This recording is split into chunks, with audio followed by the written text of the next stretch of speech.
Good morning, everyone. This row here is quite full. This is impressive to see. Very nice to see. Hope you had a very wonderful, lovely week this week. Beautiful weather. Springtime is around the corner. We can feel it coming, which is very exciting as the Passover is approaching not terribly quickly, but it is coming up soon, about 6 weeks or so out, I believe. Appreciate Mr. Smith doing the song leading. That's wonderful. So much appreciated that we have an extra person to be able to do that. Thank you for that. So I hope you all had a exciting week this week.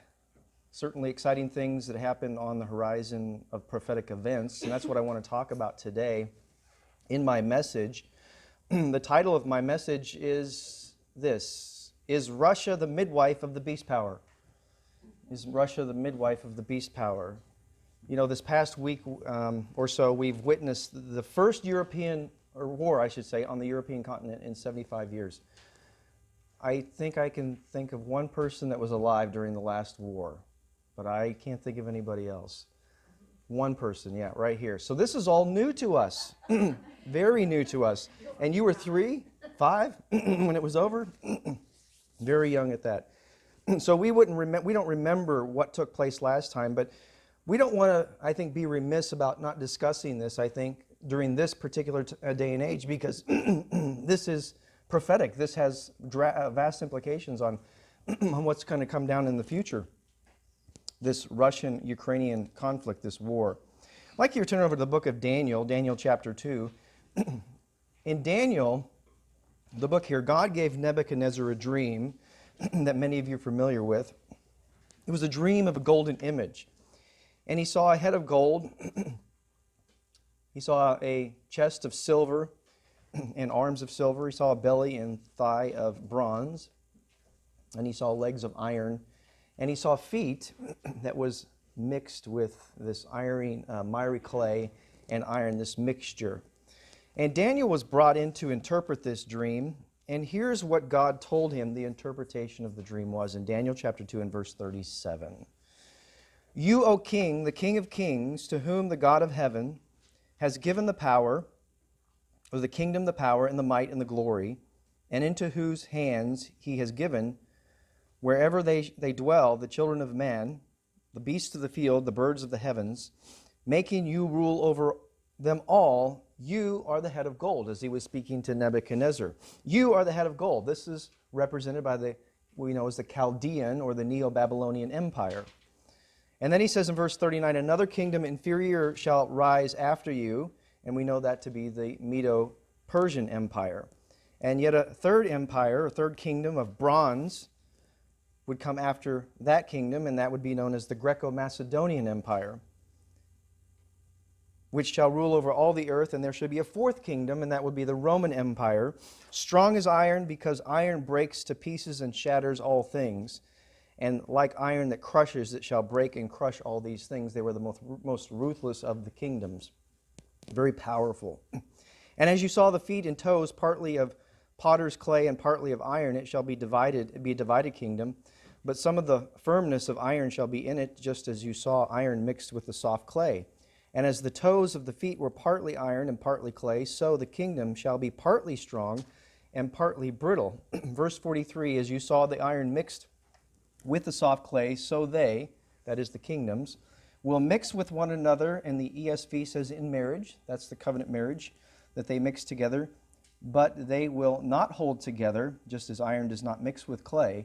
We know this to be the last revival of the Holy Roman Empire, revived as the United States of Europe. Now, the United Church of God and its predecessor, of which many of us attended, the Worldwide Church of God, has preached about the coming of a beast power arising out of Europe since the end of World War II. Many years we talked about this with the nation of Germany at its helm. Pundits and naysayers said this would never happen.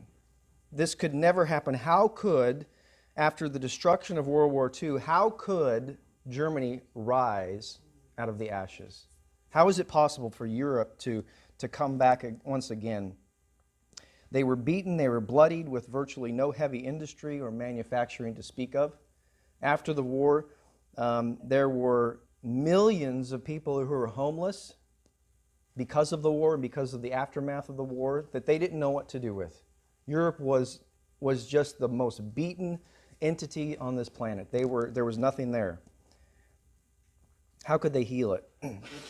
But despite not understanding how Europe would revive, we are watching it now before our very eyes, as we've seen it come to fruition over the past 70 years.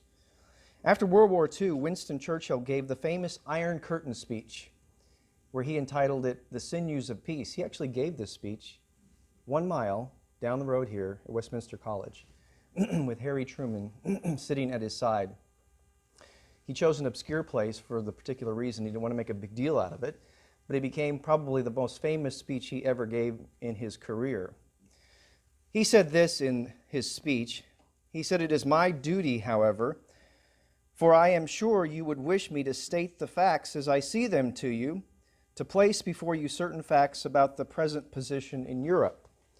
From Stettin in the Baltic to Trieste in the Adriatic, an iron curtain has descended across the continent, and behind that line lie all the capitals of the ancient states of Central and Eastern Europe: Warsaw, Berlin, Prague, Vienna, Budapest, Belgrade, Bucharest, and Sofia.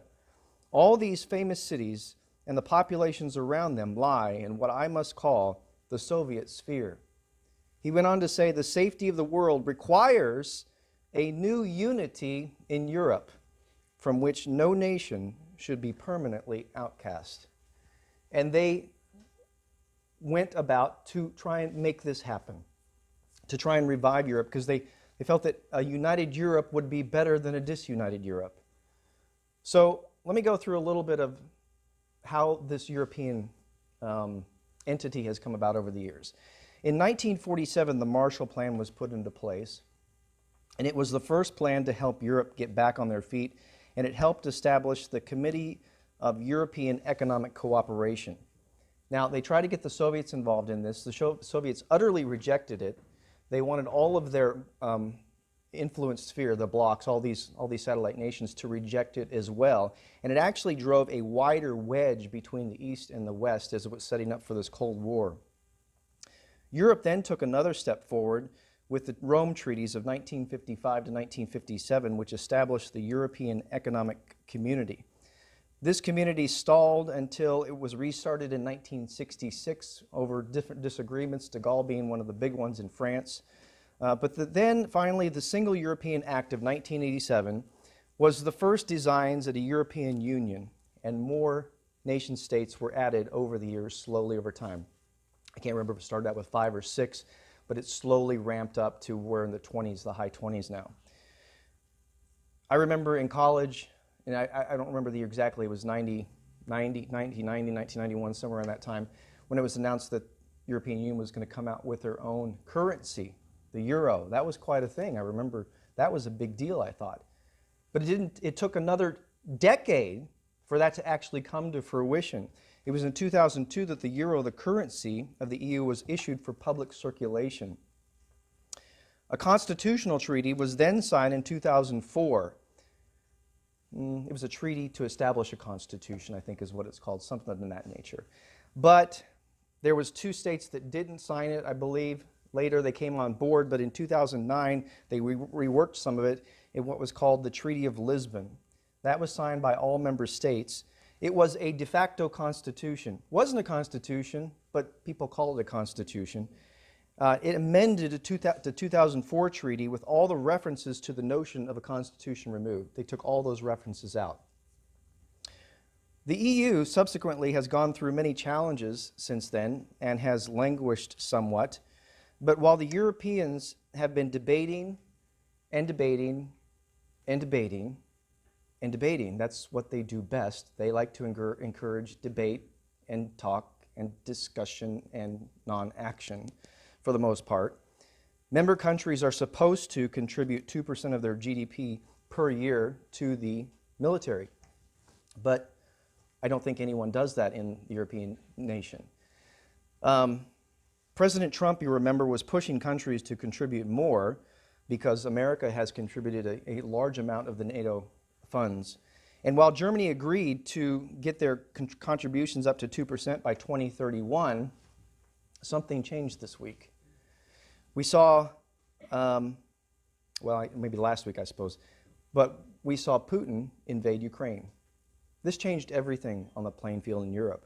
Prime Minister Scholz stunned parliamentarians and security experts recently when he announced a one-time $100 billion infusement into defense and an increase of the defense budget, to 2% of GDP. Now, this was already supposed to be in their plans, but they haven't been following through. But they said, we're going to do it now. I mean, what other choice is there if you have Russia on your doorstep and you are not defending yourself? You have to defend yourself. It is inevitable that Europe rises or it falls. It's going to go one way or the other. Finance Minister Christian Lindner said this: our goal is to have one of the most capable, powerful armies in Europe in the course of this decade. You know, the in-out group dynamics are at work in Europe, where the internal cohesion, right, of a group, right, it increases as it defines an external threat. So when people are together and they're not necessarily, you know, they're different units, they will come together when they perceive an external threat, and it pulls them together. That's that in-out group dynamics. And the threat here is Russia. So Europe bickers, they squabble, they try to get their ideas across to one another, but Europe acts very, very slowly. It was expected to behave this way if a war was on their doorstep, but what we see now is Europe is resolute. Europe has come together. Europe is united. Europe has all of a sudden altogether decided to deny oligarchs their super yachts and freeze funds and all of these other sorts of things. They're all on the same page with this, where they haven't been before. 78% of Germans support raising defense spending. That's a staggering number of Germans, 78%, unheard of. The bickering from Barcelona to Berlin has stopped, and the person to thank for the sudden unity is President Vladimir Putin, who has inadvertently done what others thought was the impossible: bring Europe together on a foreign policy that further lays the foundation for a United States of Europe. Napoleon's army back in history unintentionally inspired a national self-consciousness and aspirations among European people, and we see the same thing happening here today. I'd like you to turn to Revelation chapter 17. Revelation chapter 17. Let's look at this beast here real quick in Revelation 17, a couple of verses here. And this is the beast of Revelation. We'll come in here and we'll see that this beast has 7 heads and 10 horns. Revelation 17, verse 3. So he carried me away, John says, in the spirit in the wilderness, and I saw a woman sitting on a scarlet beast, which was full of names of blasphemy, having 7 heads and 10 horns. The 7 heads are 7 mountains, or their kingdoms, on which the woman sits. This is the Catholic Church. There are also 7 kings. 5, now notice this, 5 have fallen. So these are the revivals. These 5 are the revivals of the Holy Roman Empire, beginning with Justinian. Remember, then there was Charlemagne, and then there was, I think, Otto the Great, and then there was the Habsburg dynasty with Charles V, and then Napoleon. And then it says, 5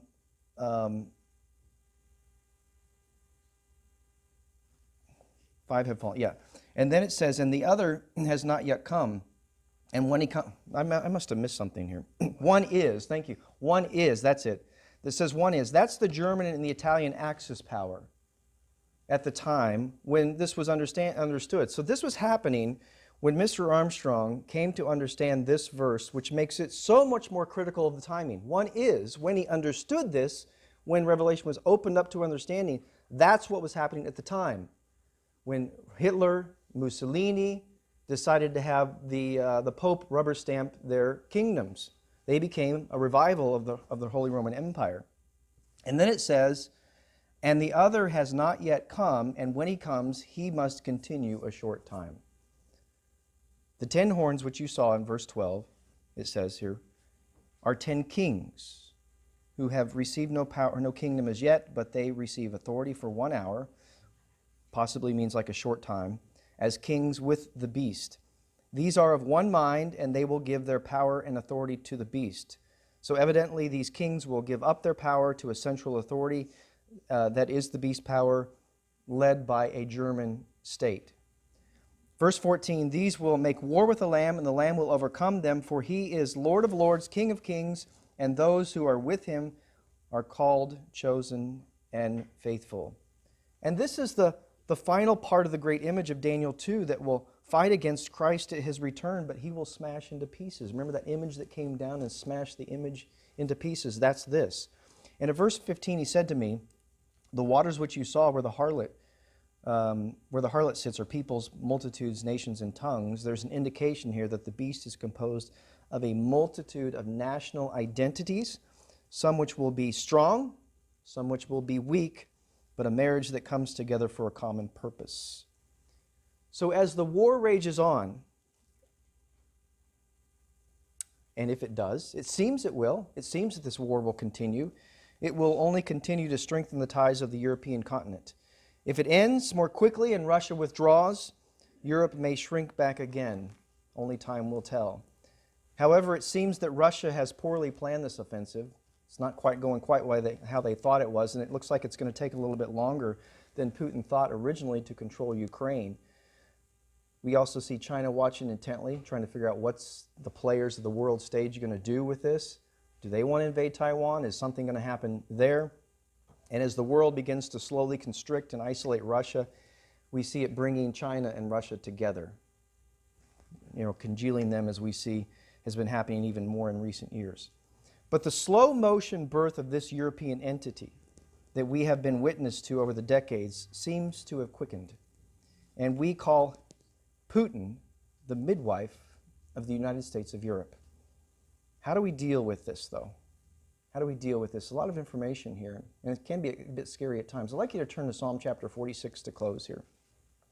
Because Psalm chapter 46 encourages us that despite the uncertainty of the times that we live in and the times that will come in the future, God is still on his throne.